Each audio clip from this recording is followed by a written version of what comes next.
Alright, RC Racing Innovations back. Part 2 of the Viper assembly. We're on the rear axle and the hubs. As you see, we put the rear axle in.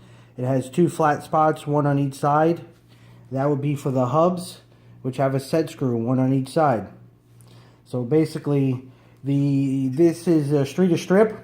With this chassis only, you're going to have two aluminum spacers. Those will go on first. Then, once the spacers are on, you slide your hubs on. Once the hubs are on, center out the axle.